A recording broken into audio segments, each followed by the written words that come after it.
If anyone asked the question, can the Seattle Seahawks keep up or somehow compete for the NFC West with the Los Angeles Rams and with these other teams in the division, I think right now everyone would laugh me out of the room if I said that they could, right?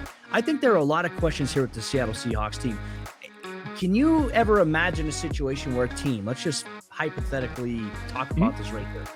You lose a Russell Wilson, you lose a Bobby Wagner, you lose a DJ Reed. You have all these guys, key guys on your offense and defense that depart via trade or via free agency or because you release them with Bobby Wagner. All of a sudden, it's like, hey, can you compete with these guys? Now they added Noah Fant, who they exercised his fifth-year option. I'm stoked about that. I hope Noah Fant can really thrive in an offensive system that actually lets him do what he's good at. Shelby Harris on the defensive line, I think, is a good addition for them, especially on the defensive interior. He can play anywhere. He can play a 5. He can play a 4-eye. He can play a 3-tech. He can do different stunts as well if you need him to, and he can clog things up. And he's really good at getting his hands up at the line of scrimmage and deflecting passes there. And then you get Drew Lock in the trade with Denver, and there's some question because obviously Geno Smith signing a 1-year deal as well. These two guys more than likely going to compete at training camp for a starting job. John Schneider and Pete Carroll have each talked about Drew Lock and some of the traits that he has. I think that Drew Lock in the right situation, I think everything is going to be so contingent. And I just want to put an editor's pre-notice on this because this video will release after the NFL draft. If, in fact, the Seattle Seahawks do not trade DK Metcalf or Tyler Lockett, hopefully that never happened as the time that this is releasing, my thought process on it is, okay, give Drew Lock some guys like that. Give him a run game with Chris Carson returning from his injury and also with Rashad Penny, who we saw have an explosive season last year for them. I think that there's a lot of opportunity here for the Seattle Seahawks to be better than most people expect them to. But the offense without Russell Wilson, that's definitely a question. That's a little bit of a concern there. What is it going to look like? What type of production will they have there? Defensively is the biggest question. Look, you lock up Quandre Diggs on the back end, but you lose out on Bobby Wagner. You lose DJ Reed to the Jacksonville Jaguars.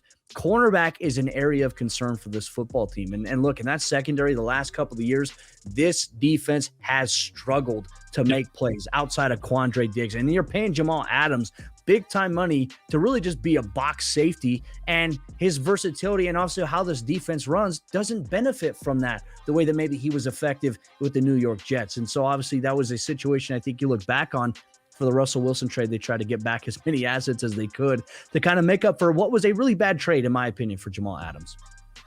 Yeah, I think that Jamal Adams trade is going to come back and haunt this team for quite some time. I don't think the ramifications aren't over for that yet. For me, it's like you talk about. One of the questions I'll ask you for this, because you've been able to watch Drew Lock as close as anyone has throughout his time in the NFL. How did Drew Lock handle pressure when he was with Denver?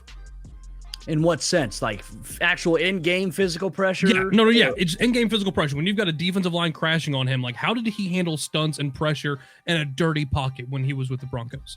I would say he was widely inconsistent. And what I mean by that is there were times where he just didn't protect the football. Now, sometimes he took sacks, but he would always try to make a play. Like if it's breaking down, he tries to get to the outside, but he's not as athletic in a sense, as fast enough to be able to take it on his legs and burn you. But then again, I don't want to say that because in the regular season finale in 2021 for the Denver Broncos, he had 2 rushing touchdowns. He turned back the hands of time and ran all over the Kansas City Chiefs, which was very, very surprising to say that. So he has the potential there. But, Drew, I think one thing that I saw from him this past season in Denver, they aimed it as a quarterback competition, and unfortunately, it wasn't really a competition. No. Vic Fangio and Pat Shurmur, they had it set out for Teddy Bridgewater to be the starter from day one, and Drew looked miles ahead, more impressive than Teddy did in training camp and in the preseason, and there were more flash plays there from Drew Lock. So Drew Lock actually came in late down the stretch here in the end of the regular season for the Broncos in 2021, and he did a really good job. He didn't put the ball in harm's way. He did have one fumble against the Cincinnati Bengals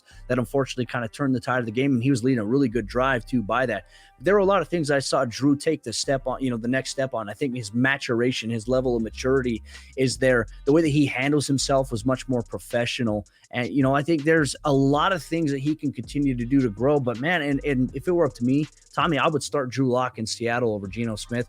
Give him this year. And guess what? You have no ties to him after this year. If it works out with Drew and you believe there's something you can build on if you're the Seahawks, do it. Then you can extend him and you can roll with him. If not, look to the future in the NFL draft if your team struggles here. But I think the questions for the Seahawks team, even if Drew Lock can play really good football here, I still don't think the Seattle Seahawks have enough firepower or defensive wherewithal to be able to compete with the LA Rams or any of these other teams right now in the NFC West. Right now, I kind of view Seattle as that bottom tier in that division there. But like I said, their bottom tier actually could be better than some other divisions inside the NFC. I mean, we're really keeping an eye on the NFC East this year once again. We're taking a look at the NFC South for some of the bottom-ranked teams outside of the Saints and the Tampa Bay Buccaneers. Like, who knows? Like, maybe Seattle could be a surprise because nobody thinks that they have a chance to compete, which they could, but I don't believe it either. I mean, the reason I ask you about Drew Lock and how he does under pressure, because Russell Wilson averaged throughout his career in Seattle 47.2 sacks per season. That's a significant number. And if Drew Lock is not able to handle that same kind of pressure and still deliver the ball effectively downfield, whether it's DK Metcalf or Tyler Lockett or whoever he's throwing the ball to, that's going to be a massive struggle point because this Seattle offensive line is still full of questions. Whether it's Kyle Fuller there, you got Damian Lewis on the team, Gabe Jackson, maybe Austin Blythe kind of trying to take a step up and try to move more towards guard. Like, there's no real good solution up front right now for this Seattle Seahawks team. So I think, to me, that's one of the biggest questions. I was looking up too. I think the over-under right now on their win total is at 6 for the season, with the over paying at plus 100. So literally Vegas is actually juicing, and they're saying the Seattle Seahawks, if you're going to bet on a trend, the under 6 is actually kind of what the betting odds are kind of leaning towards. It makes sense. Like, I have a hard time arguing against it. Yeah, Seattle might surprise us a little because, like we talk about, everything is on paper. On paper sounds great until the whistle blows and until the clock hits 0. I still think Seattle is absolutely going to struggle. I do. I don't see them getting outside of, I think they're 4th in this division. I have a hard time seeing them being able to consistently be the likes of Arizona or especially Seattle. I don't see them anywhere close to the same on par level as the Los Angeles Rams. The rest of their schedule isn't that great either. They have a lot of difficult out of conference games, especially on the road.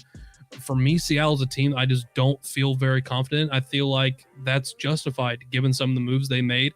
And if they do end up making a trade for DK Metcalf, which would still surprise me if that does make the case, then Seattle is just admitting, look, we're trying to get the number 1 draft pick next year. Whether you want to admit that or not, that's what it's saying to everyone else out there. Yeah, I'll be intrigued to see what they decide to do here this offseason, whether or not some of those things come to fruition. But the Seattle Seahawks, probably projected by most people, probably anybody who watches this video, is probably the 4th team, like you mentioned, inside the NFC West.